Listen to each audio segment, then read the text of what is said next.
It's been my most anticipated coaster of 2017 and certainly one of Vekoma's most ambitious projects ever. Lech Coaster opened this July at Legendia in Poland. I rode it last week and here's why I love this coaster. As usual, let's start with the scenery. One striking feature of Lech Coaster is its amazing location bordering Legendia's lake. You can see Lech Coaster right from the entrance across the lake. The park has put some remarkable work with the coaster's surroundings. Even though it lacks some details, the station looks nice, has good textures, and there's some beautiful foliage around the building as well. There are several scenery head shoppers such as the rock at the bottom of the main drop and the fake tree right after the second version. Lech Coaster's layout is one of the most daring I've ever seen. After a steep 45-degree angled lift, you're going down a stunning beyond vertical twisted drop that leads to the coaster's first inversion, a dive loop. What follows is a compact mix of whipping changes of directions, ejector hops and seamless inverting rolls. There's a really good balance in the choice of elements and Lech Coaster keeps you entertained and excited from start to finish. It never gets repetitive. The compact nature of the layout added to the theming means there's plenty of near misses. It's really impressive. When it comes to intensity, Lech Coaster is the most forceful roller coaster I've ridden so far. You get a lot of positive forces.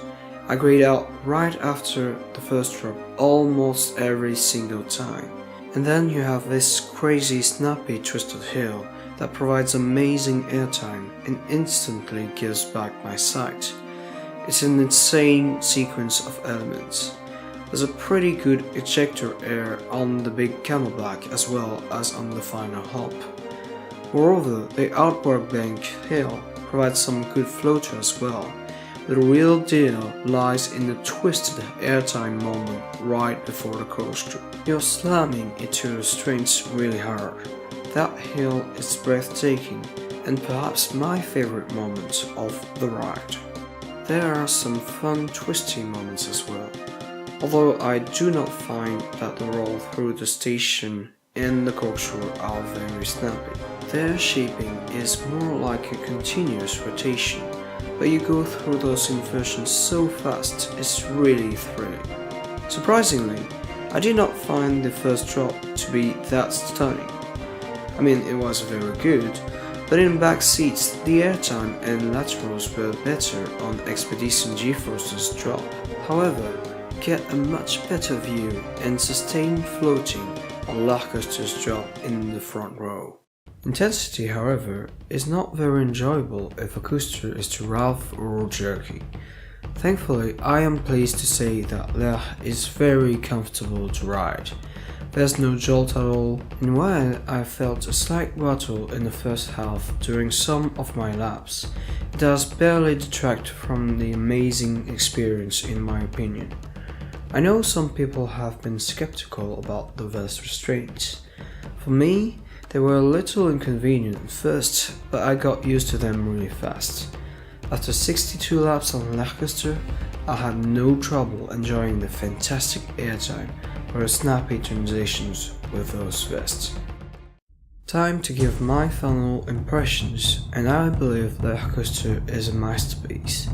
Everything from the extremely intense layout, the smooth track work, and even the fairly impressive scenery is very satisfying. I had an amazing time riding and marathoning this new generation Vekoma coaster, and wholeheartedly recommend you to go and try it. With that in mind, I give Lech Coaster a 10 out of 10 rating. This is one of my all-time favorite coasters and one I look forward to riding again.